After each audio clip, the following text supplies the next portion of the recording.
গুরুত্বপূর্ণ মাস হজের মাস চলতেছে।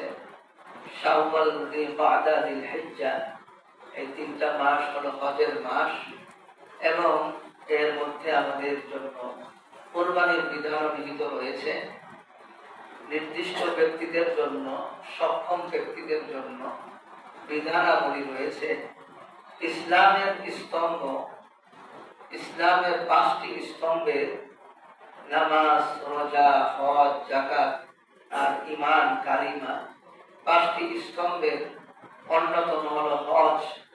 হজ এটা আল্লাহ পাকের নির্দেশ এবং ইব্রাহিম আলাইহিস সালামের সেই স্মৃতি বিজড়িত জায়গা, যে জায়গায় ইব্রাহিম আলাইহিস সালাম আল্লাহর জন্য ত্যাগের অনুপম দৃষ্টান্ত স্থাপন করেছিলেন।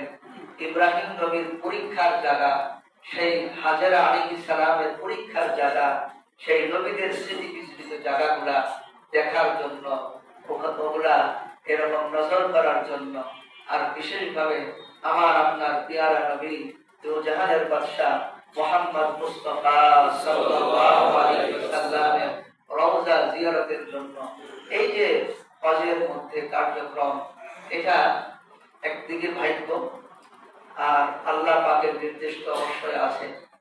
আর সামর্থ্যবান ব্যক্তির জন্য, যার জন্য সেই রাহ খরচ আছে, সেই পথ খরচ, পরিবারের খরচ দিয়ে পথ খরচ অবলম্বন করতে পারে, ওই ব্যক্তির জন্য খরচ হয়।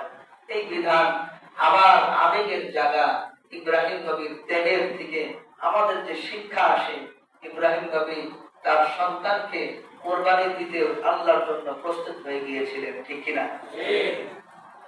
সে সব কিছু আল্লাহকে দিতে রাজি, নিজের সন্তানকে জবাহ করে আল্লাহর জন্য দিয়ে দিবে। আল্লাহ পরীক্ষা করলেন, ইব্রাহিম কি তার নিজের সন্তানকে আমার জন্য উৎসর্গ করতে পারে কিনা।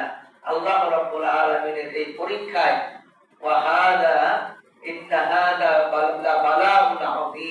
আল্লাহ বলেছেন এটা একটা মহা পরীক্ষা ছিল, আল্লাহু আকবার, বড় পরীক্ষা ছিল।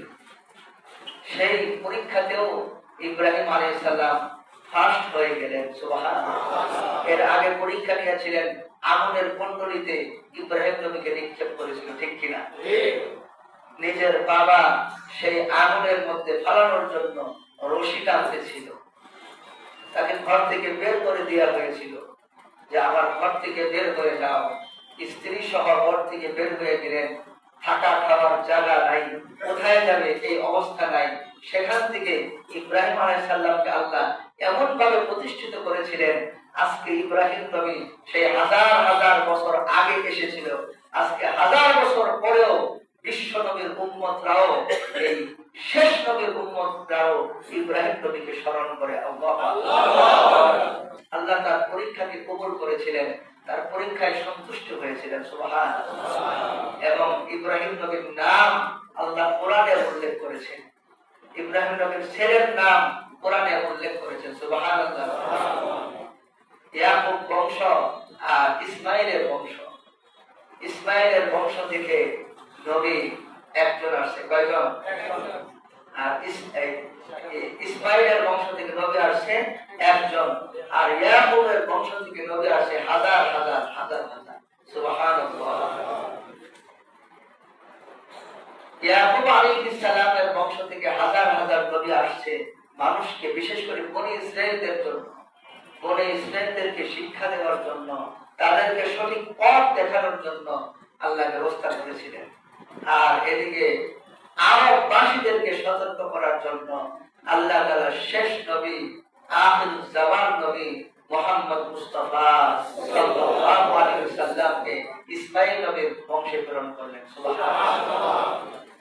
তো ইব্রাহিম নবী থেকে এই ধারা চালু। আর ইব্রাহিম নবীর সুন্নাত, এই নবীর উম্মতের জন্য অনেক সুন্নাত বর্তায়, সুবহানাল্লাহ। ইব্রাহিম নবী যখন তার সন্তানকে কুরবানি দেওয়ার জন্য তার মনকে পরিপূর্ণ করলেন যে আল্লাহ যা বলবে, যে হুকুম আল্লাহ রাব্বুল আলামিন দিবে আমি সেই হুকুমই পালন করতে প্রস্তুত। তার মন যখন পরিপূর্ণ প্রস্তুত হলো, যখন তিনি ছুরি পর্যন্ত চালিয়ে দিলেন, সেই সময় রব্বুল আলামিন জিব্রাইলকে বললেন জান্নাত থেকে দুইটা উত্তম পশু এই দুম্বা নিয়ে ইব্রাহিম নবীর কাছে নিয়ে যাও। সুবহানাল্লাহ।